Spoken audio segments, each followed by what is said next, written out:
It's a lovely good evening, and thank you so much for joining us on Ubuntu channel.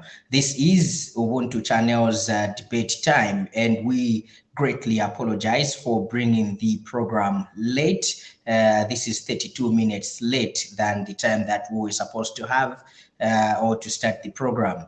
We unreservedly apologize. This is due to unforeseen circumstances, but however, the program must continue or the program should be there, and hence the reason why we opted to even start at this time. I am your host, Lance Sani Banda, and of course, to help me with this particular debate that we have this evening, I have with me Chaza. Chaza, good evening, and welcome to Ubuntu's debate time. Good evening, Lance.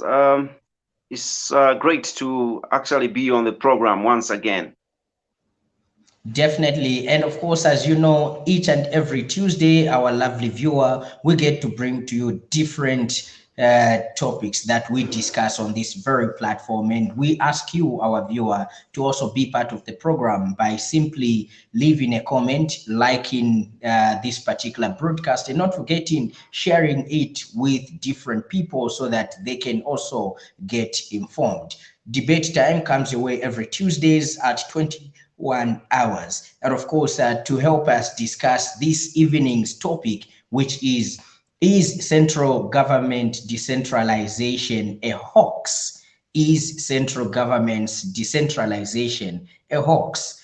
Debating this motion or debating this topic, we have Holyfield Mumba, who is a concerned citizen or a citizen that has interest in seeing that Mother Zambia gets to develop and things get to run as they are supposed to run democratically in a country. And then also not forgetting we have Mputa Ngalande, who also is a youth that is living in Zambia and hoping and wishing that Zambia gets to be a better country by, of course, following the rule of law and talking about development, taking it to greater heights. Mr. Mumba, good evening and welcome to the program. Good evening, All right. Lance, and thank you so much. And also, good evening, Chaza. Thank you so All much. right. It's good to have you. Due to some technical challenges, we've been seeing you falling off, but we are glad to have you. I'm glad to have you too. Thank you so All much. right, great. And of course, we've been joined by Muana Mwananongolo, who is also part of the panelists this evening. Mr. Mwananongolo, good evening and welcome to the program. Good evening. All right, and then also we've been joined by Sikwebele Simumba, also on the program, who is part of the panelists as well this evening. Good evening, Mr. Simumba, and welcome to Ubuntu channel.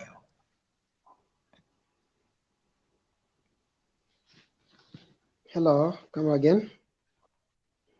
Good evening and welcome to the program. Good evening, Lancy. How are you? Well, doing fine, thank you. And how was the day today? Yes, All right, then not thank you very much. forgetting also. All right, and not forgetting also we have Mputa Ngalande right there also, who is part of the panelists. Mr. Ngalande, good evening. Good evening, comrade, and good evening, the listeners and the viewers. All right, great. As we already know, this evening we are discussing, is central government decentralization a hoax? Is central government decentralization a hoax? Obviously, this comes from successive different governments that have spoke and acted on decentralizing government or governance, especially local government. But we haven't seen much happening or much hasn't been done in that order. As we know, in decentralization, obviously, this is where we get to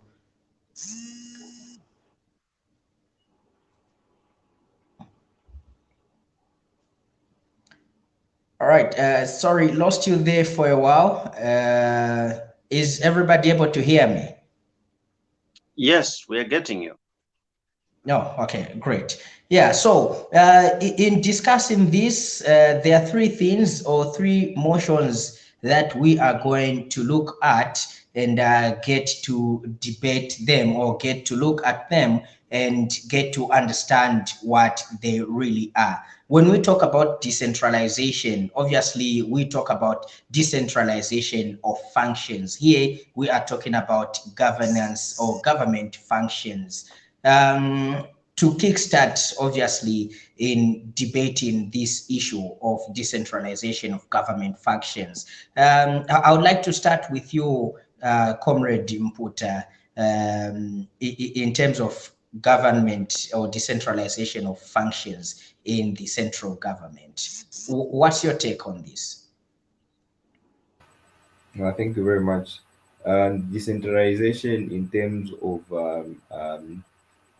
government, I think the decentralization song certainly was has been sung for a long time, and all governments have tried by all means to make sure that the the the, the, the, the functions of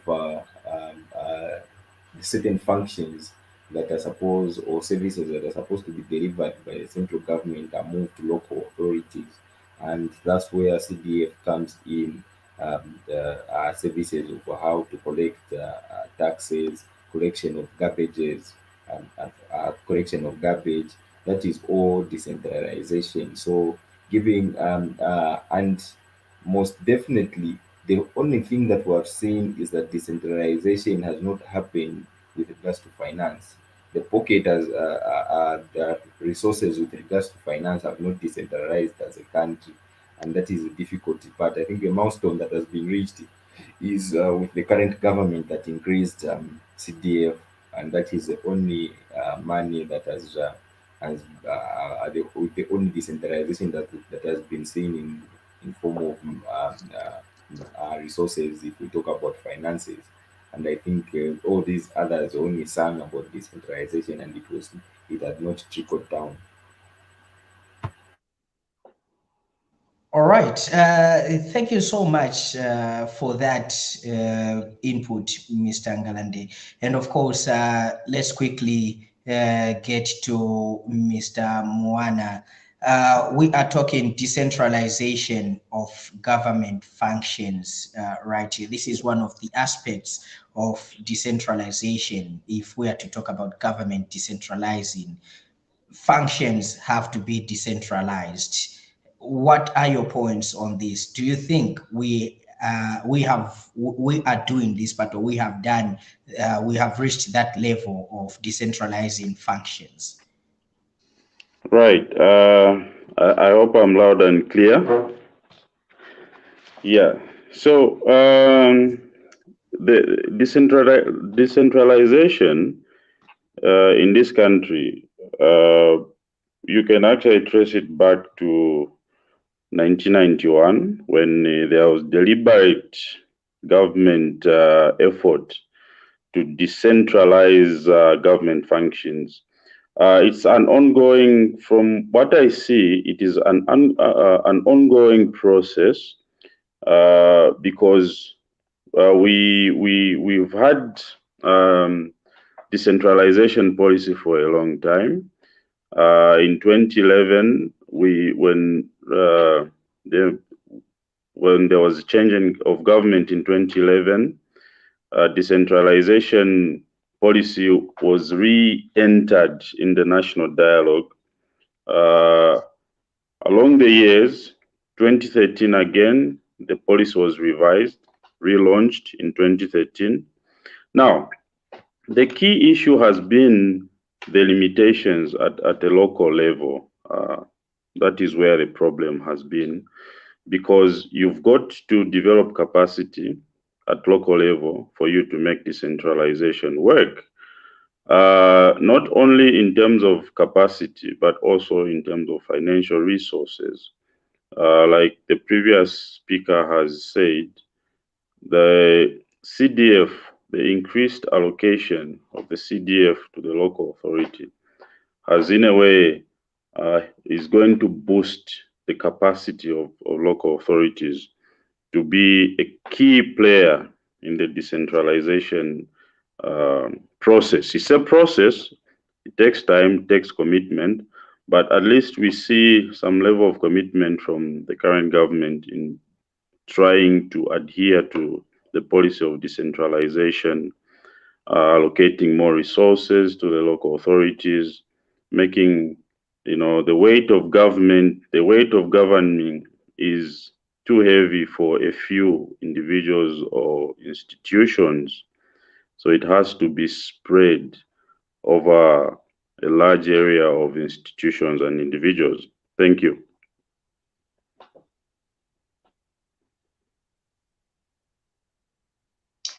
Thank you. Okay, thank you so much, Mr. Muana, for that. Let's quickly dash to Comrade Holyfield. Decentralization of government functions, your take. Wow, thank you so much, Lance. And allow me to first start by giving our listeners out there a very simple definition of what decentralization means before we begin to delve into the very details of the topic. Okay, so decentralization is about the transfer of power from central government to lower organs or levels of government. Now, as a country, Zambia here, we have a history. When we look at the various successful governments that we have had, efforts have been there to try and decentralize the operations from central government to the local government. And if history serves me right, this process was started way back during the KK days, okay, the unique days of late Dr. Kaunda. That is why we saw the aspect of government engaging certain individuals and companies to privatize certain entities.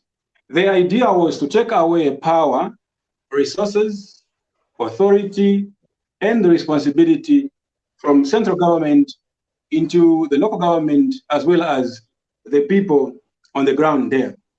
Now, over the time, I think the greatest challenge we have had as a nation is we have had a conflict of interest, okay? Ideas have been floated, policies have been floated from central government to give much power and authority to the local government, but at the same time, they do retain the authority to still want to allocate funds, control, and make plans for the local authority, thereby making their operations very difficult. So I think in answering the question, which says, is decentralization a hoax in Zambia? Not really. It is not actually a hoax. Decentralization is a reality, okay? And many developing countries across the globe have adopted this agenda of decentralization, knowing very well that it starts from the people that are on the ground, okay? I'll give you two practical examples of China and India. China and India are two good examples that I'll give tonight. These nations took the responsibilities of running the local councils and authorities to the people down there. This is why today we are able to talk of China and India developing at some good pace and being part of the world richest economies today. So I feel that decentralization is not a hoax. What we need are just coordinated efforts. What we need is just for central government to let go of control and let local authorities do their works. I think for now, let me end here. Thank you. Thank you so much, panelists. And still on decentralization of functions, allow me to go to the next point on this same issue. if memory serves me right, back in 2011, yes, at the change of new government, or at the ushering in of the new government with the new policy that they brought, I think there was decentralization of the education sector. Let's get to talk about this thing.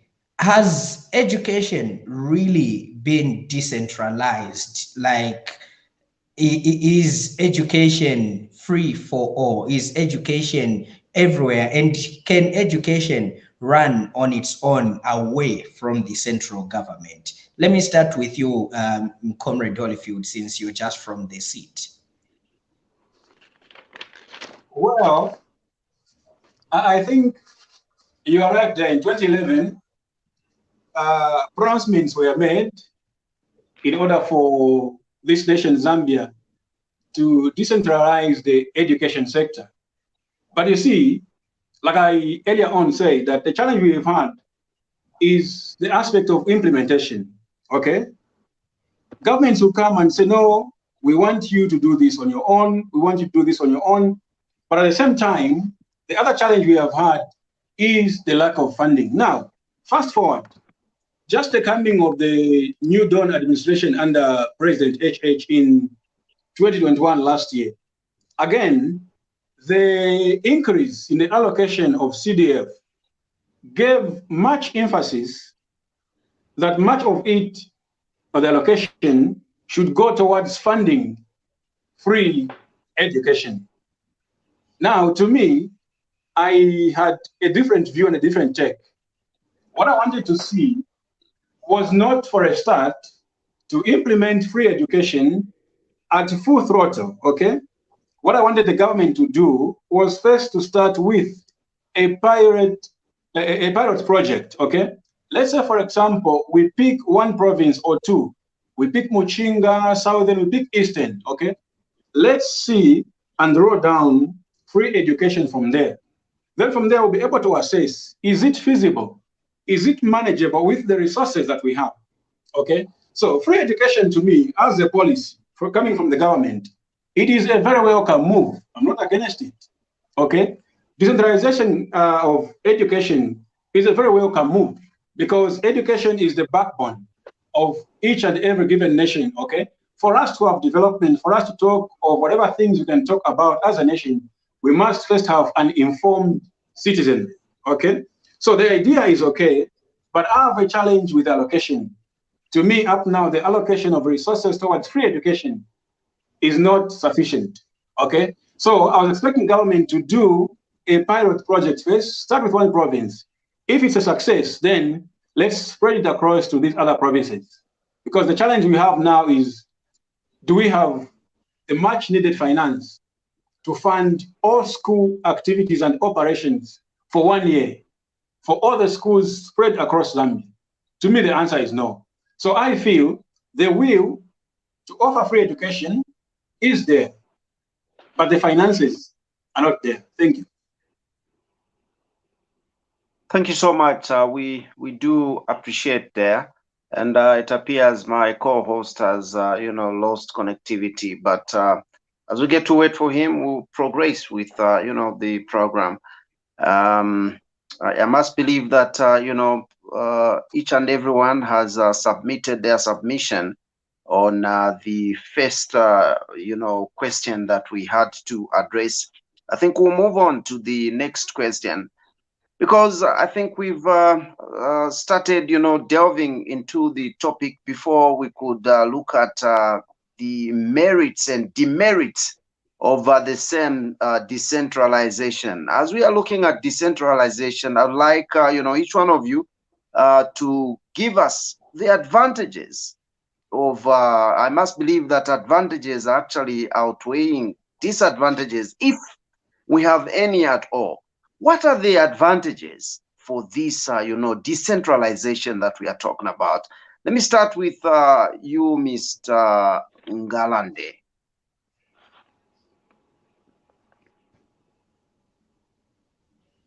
It appears he's having a challenge there. Mr. Mumba, Holyfield, let me get to you. What are the advantages? What are the outcomes good outcomes of decentralization? Thank you so much, Chaza. I think those who have argued before in favor of having a decentralized government, their arguments have been that once you have such a governance system in place, number one, you will be able to create an efficient and reliable administration, okay? Then secondly, the argument has been that decentralization intensifies and improves local development, and it better ensures the rights of the local population, okay?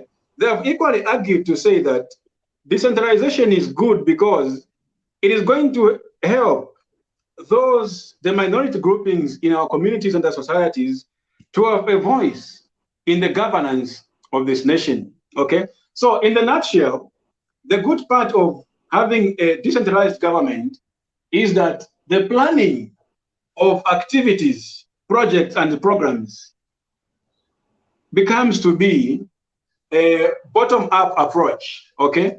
Where as the people on the ground, the poor masses, would plan and forward our plans to those on top and tell them that this is what we need, okay? For example, central government might be thinking of doing a road, maybe here in Kanyama, okay? To the contrary, the people are thinking the security of Kanyama as a constituency is not at par with the crime levels, okay? So central government would say, we need a road. The people would say, we need a police station or police force. So I feel it is important to have this type of governance because it promotes the voice of the minority groupings at community level. Thank you. Thank you so much. We do appreciate and switch to you, Mr. Muana Mwananongolo. Would you come through and just highlight on the merits, the pros for decentralization? Thank you, Chaza. Well, decentralization, I mean, there's been so. Unfortunately, we have lost Mr. Muana there. We do hope that he'll join us again. I'll get back to Mr. Ngalande. Are you there? Quickly take it up and just highlight on the advantages of decentralization. Thank you very much. With regards to the disadvantages of decentralization, is that it gives people to use their an opportunity to plan for themselves and also use resources. For example, there are certain towns that are giving this country a lot of money in forms of are raising money on border towns that are raising a lot of money. But if you look at how those border towns look like, for example, Nakonde and all other, you'll be surprised. But if you look at how much money that border is raising for the country, you find that the money goes first of all to the central government, and then when it is coming down, when the time now for that money to go back and trickle down so that projects are implemented in that particular border town, equivalent to how much that border town is raising, there is nothing. So I think when decentralization is fully implemented, where the municipal council in that particular town says, okay, they will be collecting that revenue and get a certain percent and send to central government, we would have seen that these towns will be very much developed. So those are some of the advantages of centralization, is that the development then begins to happen firsthand because people know the need, unlike people that are very far away decide to plan and say, okay, I think these people don't have a road or something. Thank you so much, Mr. Ngalande. We do appreciate. And quickly, I'll just throw it back to my co-host to take it up from where we have reached. Lance, quickly come through and take us to the next round. Thank you so much, Chaza, and also thank you so much to our able panelists for that great presentation. Of course, we spoke of three main aspects of decentralization, and we spoke about the decentralization of funds. Quickly, we get to move to another aspect, which is the transfer of financial resources for fulfilling assigned duties. Now, in this aspect, we are talking about money being transferred. I think this comes to what Mr. Ngalande is from talking about, and I would like him to start on this matter. We are talking about the transfer of financial resources for fulfilling assigned duties. Like you have fairly noted, Mr. Ngalande, these border towns are ghost towns. They do not even get, according to the budget allocation, they do not get according to what they bring into the treasury, because central government has to decide how much has to be taken maybe in that particular field. We are talking about decentralization, moving away from central government. Let the local government, through the lined ministries or these towns that belong or that have these money making ventures, at least make a budget for themselves and look at what they really want.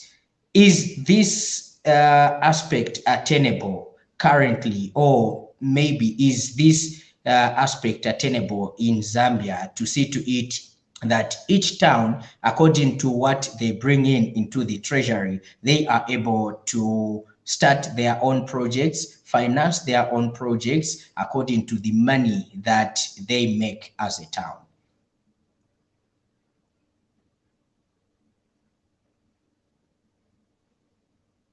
Well, it appears Mr. Ngalande is away for a while.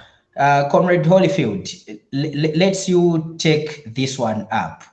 Do you think that this aspect is feasible for the Zambian economic aspect, looking at how we are running the country? Is it possible for each and every town to make its own funds, finance its own projects, identify those projects and finance them, and then obviously just give a report to central government on how they have run affairs in their either constituencies, town, districts, and provinces?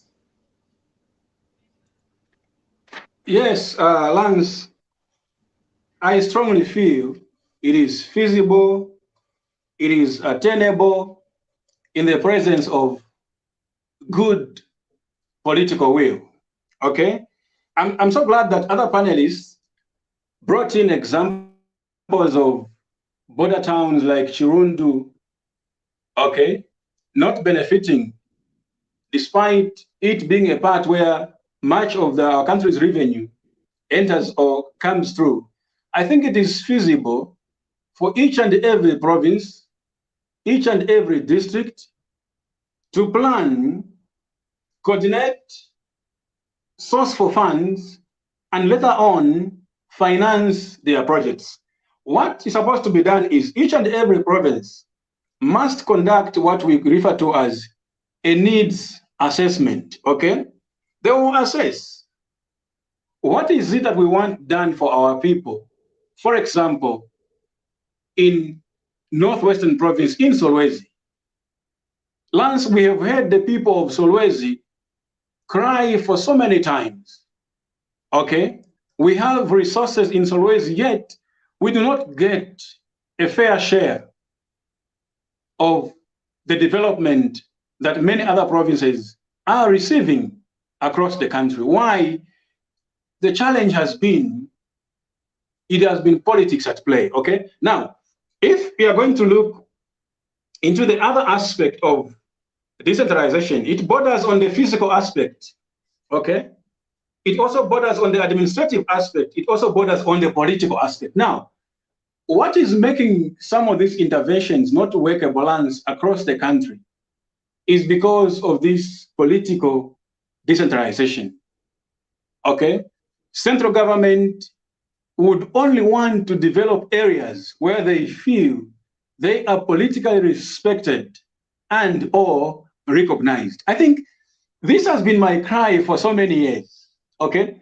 That let us take away politics when it comes to the delivery of development across the country. Now, each and every province is able to raise its own resources. What we need is to empower the local authority or the local councils in those areas. Number one, they need to widen or broaden the collection of revenue from each and every member of that province, okay? Let's speak, for example, in Lusaka. We need to empower, okay, the local city council, let them collect revenue by putting up mechanisms that allow each and every resident of Lusaka pay for each and every service that they assess, okay? Let it be water, let it be garbage collection, okay? Let it be withholding tax on rent, tenants and landlords, all those things. So the first thing is, if we empower them, we give them the responsibility, number one, to raise funds on their own. Secondly, the funds to be raised alone are not enough to fund whatever projects that any province or constituency has at any given time. Hence, there is also a need to give them a little bit of funding coming from central government, okay? On top of what a province can raise, let central government top up. For example, I'm glad that the current administration of the UPND has increased the CDF, okay?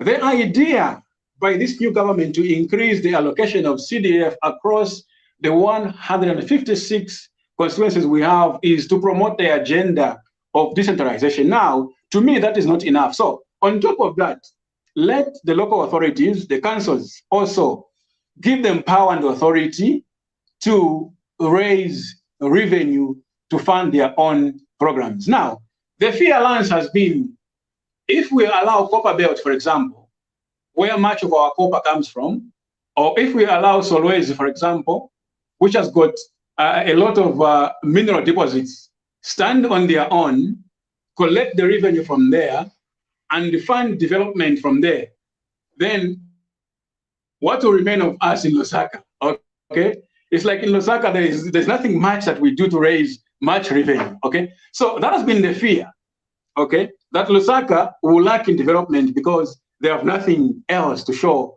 for revenue collection. So I feel it is very much possible. We can, people in Lusaka need to wake up and begin to raise that revenue and fund their own projects. Thank you.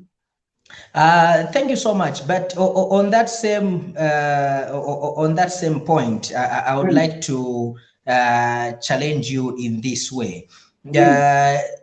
Yes, it is okay that CDF was increased from 1.6 million to 25.7 million. Now, where I see this, or where I would like you maybe and fellow panelists to at least put in or have a say in, is the fact that why should the CDF money be the one to fund a hospital, a healthcare center, a police post, or let me just say, or maybe a classroom block in this constituency, when the lined Ministry of Home Affairs always has its own budget, budgeting for building a police post, at least somewhere. They always have a budget, Ministry of Education as well as Ministry of Health. So why should you have the CDF money fund a project which is already budgeted for by their aligned ministries? Lance, when we look at the CDF, this is Constituency Development Fund. It is a fund that is supposed to develop any aspect of the constituency. Regardless, that much I accept and I agree. we have line ministries that do receive funding from our national budget on various projects. Now, Lance, I want you to agree with me and my fellow panelists there to say, whatever budgetary allocations are made to these line ministries, much of it does not necessarily reach the people directly to fund some of these programs. Much of it is spent on emoluments, much of it is spent on salaries, much of which is spent on allowances. Okay. Now, CDF money is the only money that you are going to receive as a constituency with not so much expenditure on personnel attached. Okay. What you only have there sitting is a constituency development committee. Okay. And I doubt if their demands in terms of allowances and what have you can match up to the demands of a ministry. Okay. Quite all right. Ministry of Health, for example, has funding. They receive funding from our budget for the construction of more health posts, okay? For the purchase of drugs and these other things, the purchase of maybe ambulances and other things that hospitals and clinics need. Lance, to tell you the truth, that financing is not adequate. Now, I would like us to take this dimension.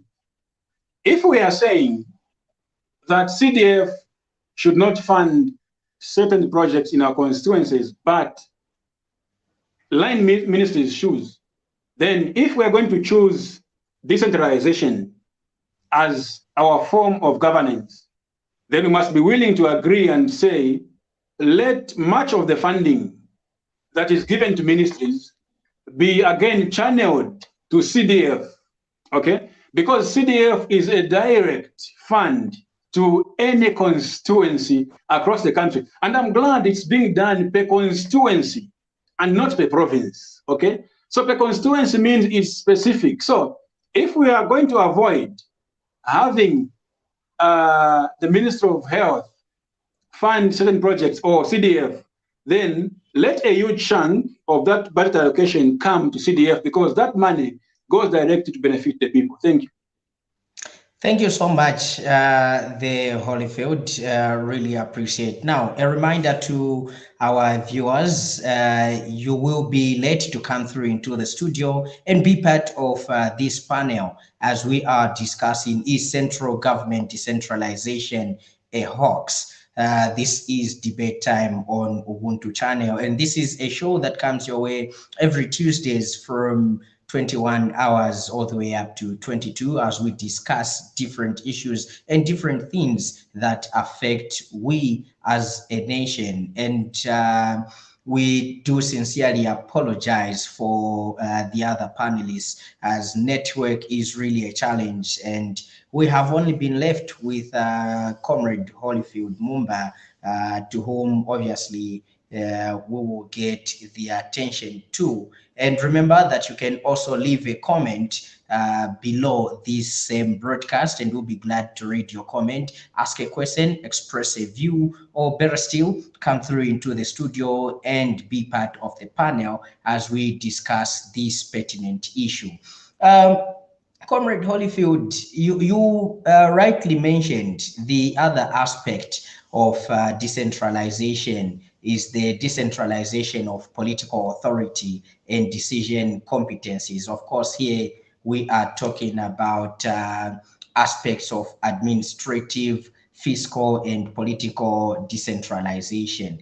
Let's get to look at them one by one. So decentralization of political authority and decision competencies. You brought out a very pertinent issue, very key, to which we hear these political parties say, now if a stronghold to me, therefore they want to get development from whatever their stronghold is.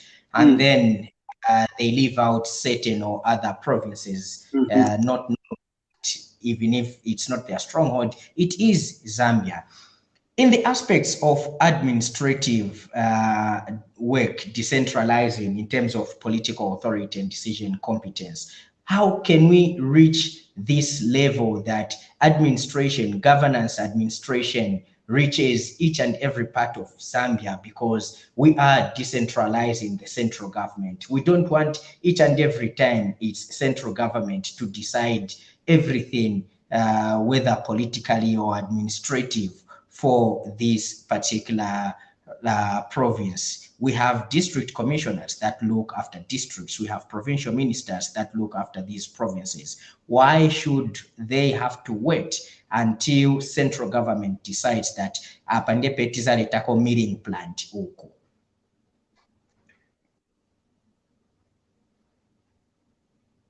Come again, Lance. What's the question? So the question is, here we are talking about the administration now.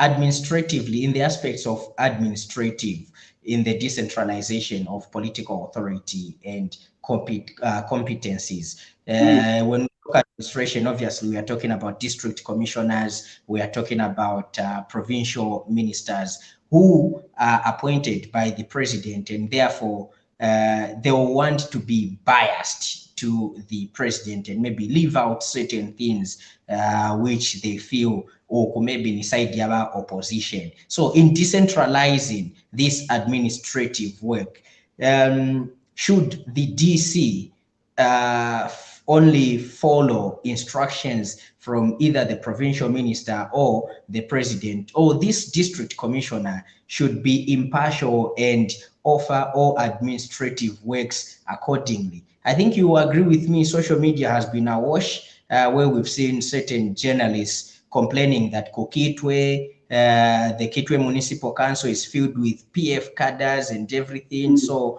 work is not moving because PF as more like clan, or they are clinging to development. They want to make the party in power ruling as if they are not working. Should this be the case, especially if we are talking about decentralization?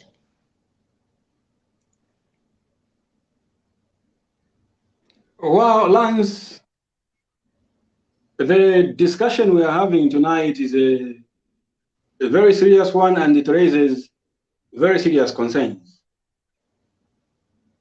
Your question gives me challenges.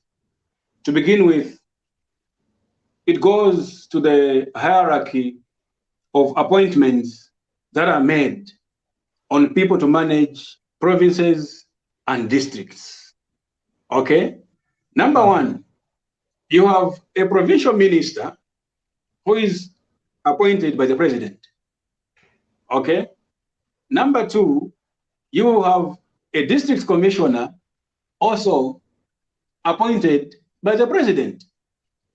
So, in the nutshell, what you expect there, the decisions that will be made will obviously be beneficial to those people that are only aligned to the district commissioner, who is aligned to a political party, which is aligned to the head of state.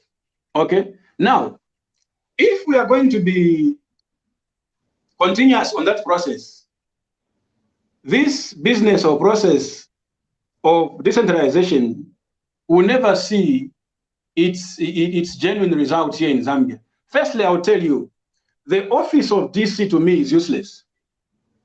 Okay? Because the appointment of a district commissioner is not about development to the people, no. It's about advancing political gains in that particular district, because the DC is a direct link to the president on political matters and not development matters. You see what the challenge is? And this is why, to me, if we are going to maintain the office of a DC, let not a DC be appointed by the president. No. Let the DC be a full-time civil servant that will rise through the ranks in that particular district. Okay? It is not necessary to have all positions being appointed by the president and all positions being political, because what will be playing each and every time, every day, is the issue of politics. If you remember, prior to the 2011 general elections, our late president, Michael Chilifya Sata, may he so rest in peace, campaigned heavily to say, once PF forms government in 2011, we are going to abolish the office of DC. Why? Because by then, President Sata felt DCs were useless and they were advancing an agenda of the MMD and not the agenda of central government. Okay, so as long as we keep this office of DC being an appointee of the president, which is political, we are never going to see the decentralization that we talk about. Okay, so there is need for us to change the way the DC is appointed. Let them rise via the ranks of being a civil servant through the service to becoming DC. That way, we remove the appointing finger of the president. Then they'll be there to control the development of a particular district. I think that should be my take for now on that one. All right, let me take you to this scenario. I would like to get back to the Copper Belt, Kitwe, because I think for the past week, it's been a hot cake, which has even called for at least a meeting between leaders there. We are talking of central government decentralization. Obviously, we are talking about empowering the municipal councils, and we have the Kitwe City Council, which is being headed by a mayor who is an opposition, that is Patriotic Front. Now, in the way that this mayor will execute his work to see to it that Kitwe Council gets revenues from the locals there, and how maybe it will treat the access of the ruling, which is the UPND, maybe members or cadres, or how they would love to be called, will be somehow different, because this mayor feels that this other person is an opponent. They do not look at that person as a Zambian, but they look at that person as an opponent. How do we deal with this if decentralization really has to work? How do we deal with this political competency in our country?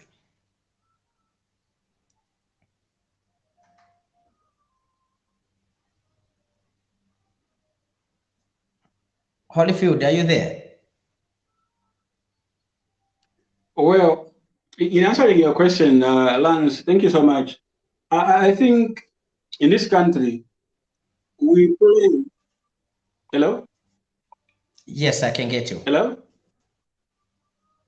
Lance, can you get me? Yes, yes. Hello? I can get you. Me? Yes, yes. Okay, thank you. So what I was saying is that in this country, the challenge I've seen again is that, thank you. The challenge I've seen, like I was saying, is that we politic too much. The scenario you have given of the city mayor having influence in a city that is filled with both UPND and PF members. Now, one thing we must understand here is that when it comes to allocating development, we should never look at who is UPND, who is PF, who is UNIP, or what have you. Okay? The interest here is Zambia, and not me as a member of an opposition political party.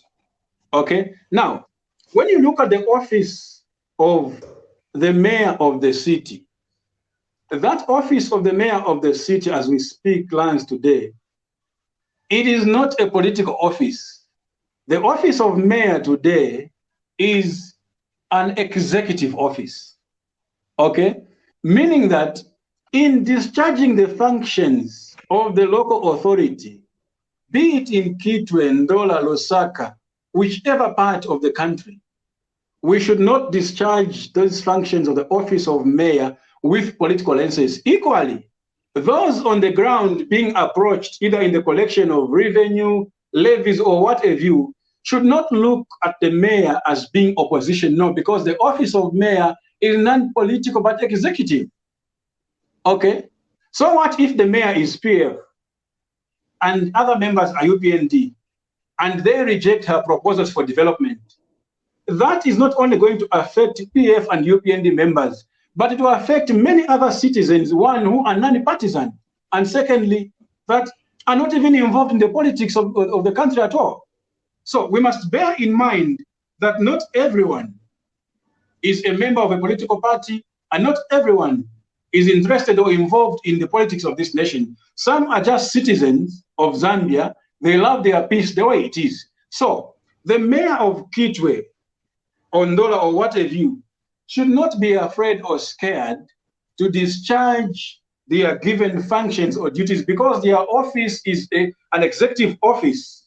Okay, it is not a political office. So if the mayor has to come up with plans together with the local authorities on how to raise revenue to fund the projects of Kitwe, let them go ahead and do it, because the development is for each and every member of Kitwe and not PF and UPND alone. This country is not for a political party, okay? Political parties do come and go. Today you are PF, tomorrow you are UPND. PF and UPND one day will die, they will finish.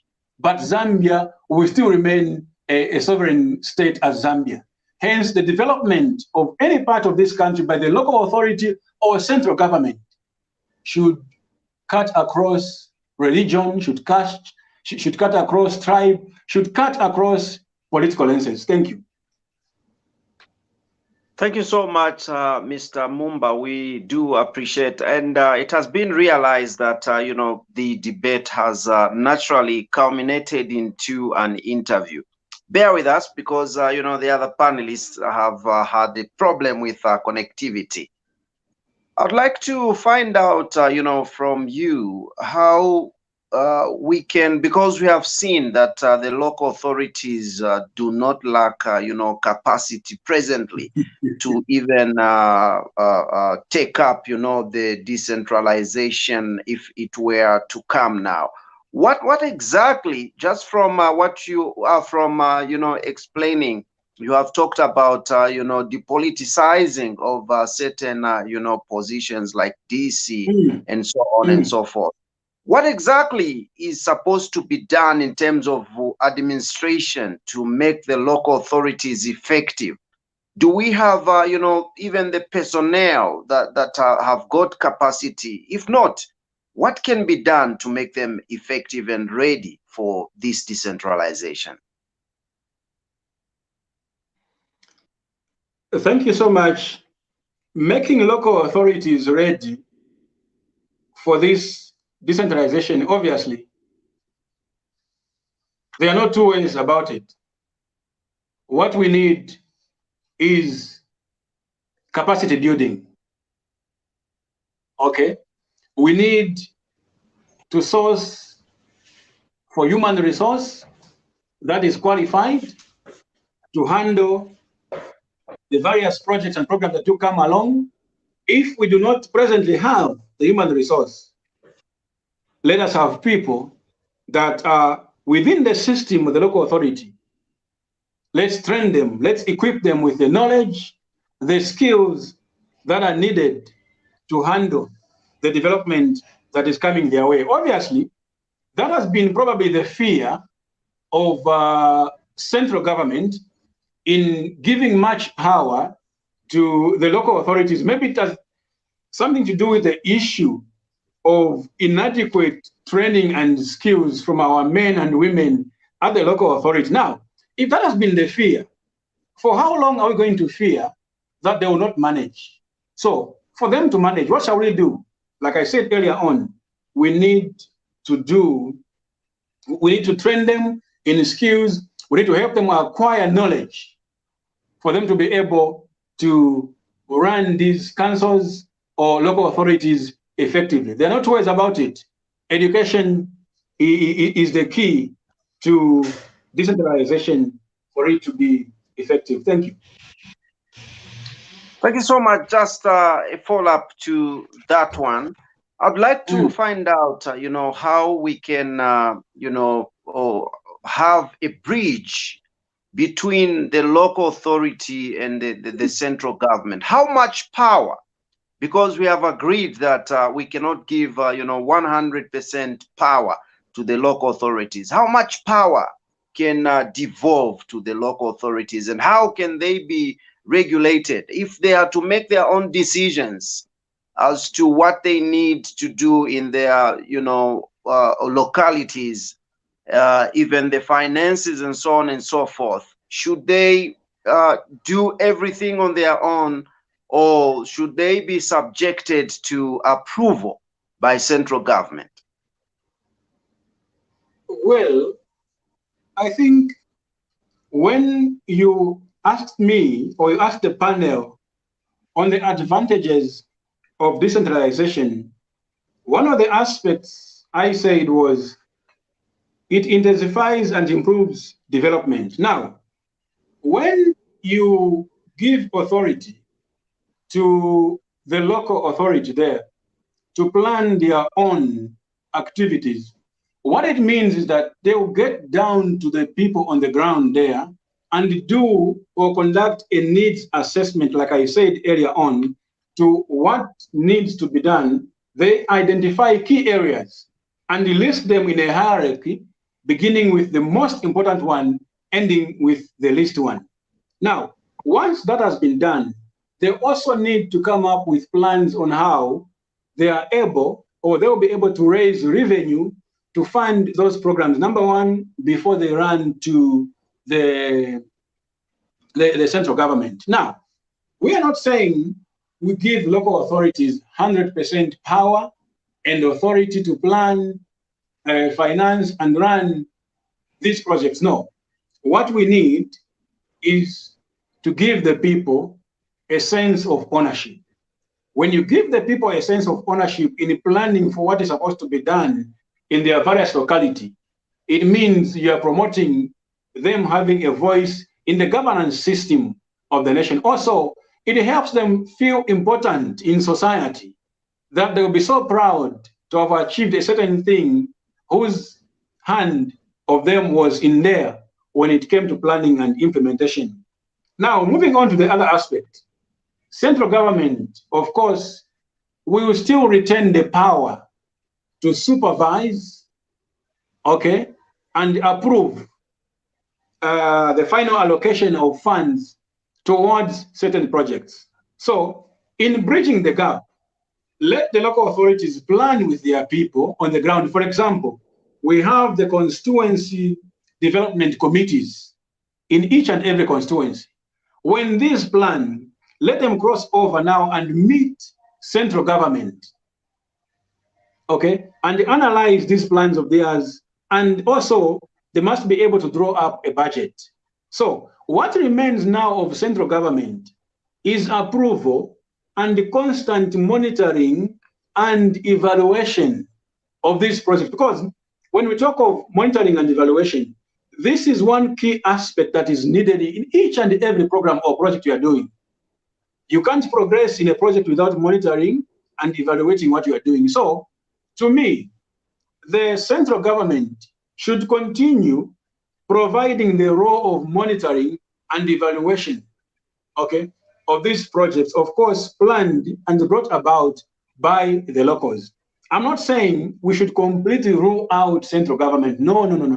But I'm saying in bridging the gap, if the locals have to plan, let central government fund these programs and then let them do monitoring and evaluating. And as I said from the onset, funding from central government will never be enough. So let's allow the locals also raise their own resources. And these locals must also be willing to pay for various services, for things to improve, okay? You want clean water, pay a fee for it. You want garbage to be collected on time, pay a fee for it. You want better roads in your area, pay a fee for it. Then together, we are going to change our communities. So let government, central government, continue providing an oversight over these projects, but let the people plan these projects and propose to central government. Thank you. Thank you so much. Mr. Mumba, we do appreciate the way you are deliberating on these things. If I were, given an opportunity, I would actually choose you to be part of, the spearheading committee or something that are making headways as decentralization is concerned. As for now, let me throw it to you, Lance. Thank you so much, Chaza, as well as Comrade Holyfield. Thank you so much. I want to take you lastly to this one, though I wanted us to talk about fiscal decentralization, but I think I will jump that one because I think we talked about it when you mentioned, or when the panelist mentioned, the issue of identifying each province, how much they generate and everything to do with that, where obviously Lusaka would be underdeveloped because we only know how to spend in Lusaka and not how to create funds. I would want to move you to the political, well, not dispensation, but political decentralization. Do you think that there would come a time, or it would be possible to have a party in power as the UPND is now, and then have a cabinet that is mixed? It doesn't only consist of the UPND, but it consists of different political parties in order to grow the political decentralization, so that there is nothing like all provinces only have ministers that come from the UPND. Maybe this province has a minister that comes from political party A, this province minister from political party C. Can we reach that level? Can we decentralize like that politically? I think, like I mentioned earlier on in my discourse, I think what it takes is political will. Okay? If you remember very well, Lance, prior to the last constitutional amendment that we had, that was signed by former President Edgar Changalungu at Hero Stadium, we call it is it the 2015, 2016 amendments? Those amendments, before the president signed those amendments to our constitution, there was a proposal from the members of the general public that we should have a cabinet or ministers that are appointed away from parliament. Okay? That in itself was a call to political decentralization. It gave us an opportunity to have 10 provincial ministers that are independent, that do not come from any political party, not PF, not UPN, not UNIP, okay? Just technocrats, people that are trained in certain fields, appointed by the president to manage these provinces. Now, what happened was that proposal, when it went to parliament, it was written off, okay?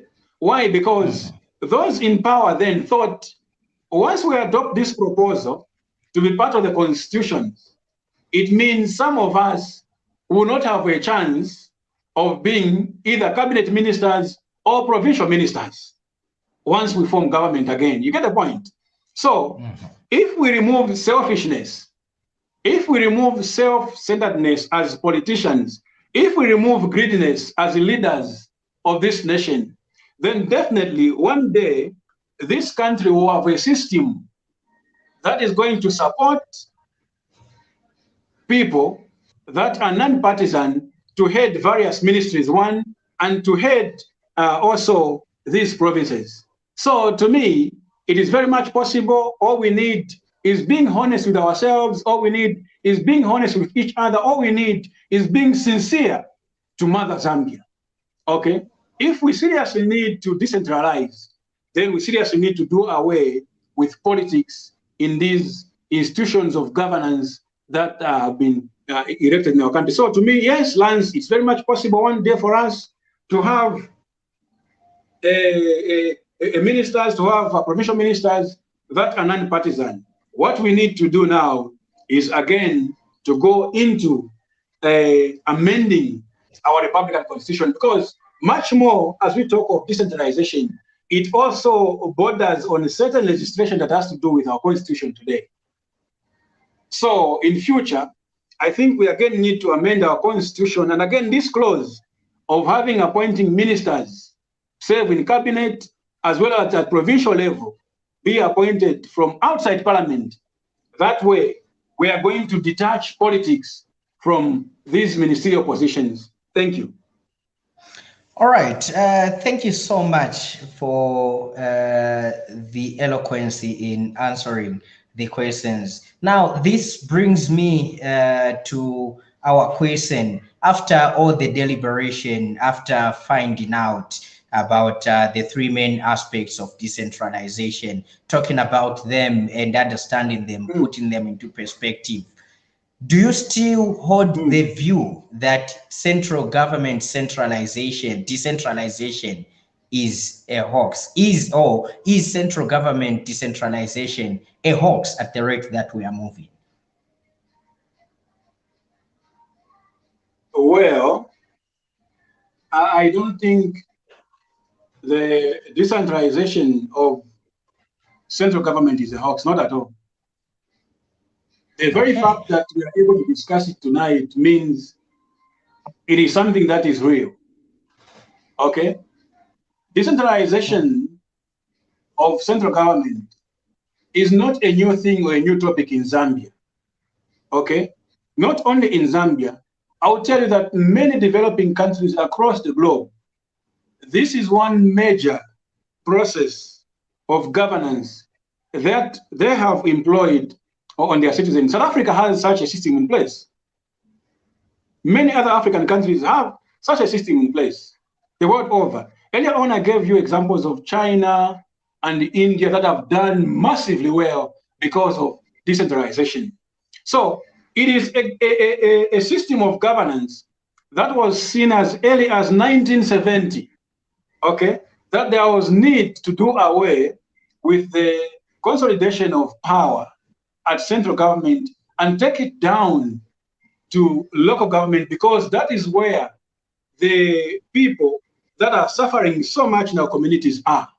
Local government directly deals with programs that are targeted at the people that are involved in our world. So to me, decentralization is not a hoax. Maybe to some it might be a hoax because we speak it, okay, but never walk it. Maybe that's what the challenge is, but to me, it is a reality. It has worked in other countries, and I feel with political will, it can work even in Zambia.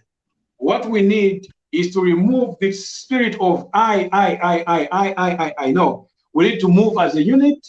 We need to work as a team. So I feel it can be done. Central government can release part of its authority and power to the local government so that they have a direct link with the people, because it is the people that feel the pain, okay? What are you going to be doing up there in central government if you can't get the pain of the people on the ground? People are direct link with the local government. So it can be done. It is not a hoax. It is a reality. And if at all we are going to change how we administer development across all sectors in this country, we need to embrace the idea of decentralization at physical level, administrative, as well as political. And I'm glad to mention again that the new Dawn government of the UPND, that when they increased CDF, the idea was to decentralize our operations of the local government. And to them, they are saying, with this CDF, we must be able to access better health care. We must be able to, those kids that are coming from poor families must be able to access free education. To me, I think what this government needs now on this route they have taken is our support. Then tomorrow we'll wake up and erase this question of it being a hoax into it being a reality. It's real, it can be done, world over it has worked, and I think even here in Zambia, it is working. Thank you. All right, Comrade Holyfield, thank you so much for your time. We've come to the end of the program. Really appreciate you being part of the program and for your elaborativeness. We really appreciate, and we'll be knocking on your doors pretty soon to come and discuss very pertinent issues and matters that border on the growth of our nation and for the development of Mother Zambia. We really appreciate you. Thank you so much, Lance, for according me this opportunity, and I'm so grateful. And I'll be ready, available to take on any topic, anytime, any day. Thank you. All right, thank you so much. And of course, Chaza, you've been great as well. You've been awesome. We really appreciate as well. And looking forward to having another great time tomorrow as we come back with Meet Your Leaders at 21 hours. Our viewer, this has been Ubuntu's debate time, and we appreciate you being a part of the program. Apologies, we cannot read messages, but we do appreciate that you've been following and everything that you have shared. We appreciate. Looking forward to have an interaction with you tomorrow. Debate time comes through again next week, Tuesday, same time, same place right here. Good evening. Enjoy the rest of your evening and have a blessed night.